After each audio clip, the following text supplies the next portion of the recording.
নমস্কার, আজকে একটা মুখরোচক নতুন রেসিপি নিয়ে চলে এসেছি। আবার কোন মুখরোচক মেনু? আমাদের তো প্রতিদিনই মুখরোচক খাবার খাওয়ায়, তবে আজকেরটা অন্যরকম। সাদা তেল আর সর্ষের তেল সমান পরিমাপে নিয়েছি। তারপরে দারুচিনি আর তেজপাতা ফোড়ন দিয়েছি। পরে পেঁয়াজ কুচিটা আমি লাল করে ভেজে নিয়েছি।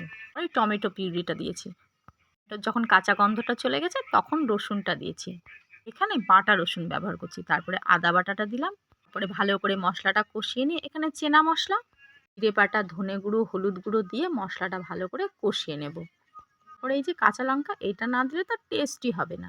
বোনলেস চিকেন ব্যবহার করেছি। চিকেনটা আমি লবণ দিয়ে সেদ্ধ করে নিয়েছিলাম, ছোট ছোট করে নিয়েছি। এটা দিয়ে ভালো করে কষিয়ে নিয়ে আর একটু কাসুরি মেথি দিয়ে আর একবার ভালো করে কষিয়ে নেব। তারপরে পরিমাণ মতন জল দিলাম। এই খাবারে অল্প জলই ভালো লাগে। অন্য একটু চিনি দিলাম। কাশ্মীরি লঙ্কার গুঁড়ো দিয়েছি। কাশ্মীরি লঙ্কার গুঁড়োটা একেবারে অপশনাল। এখানে দুধের সরটা পেস্ট করে নিয়েছিলাম। তোমরা চাইলে ক্রিম ব্যবহার করতে পারো। তারপরে গরম মশলা আর কাসুরি মেথি দিয়েছি। দেখো, লবণটা কিন্তু দেখানো হয়নি, তোমরা কিন্তু লবণ দিতে ভুলে যেও না।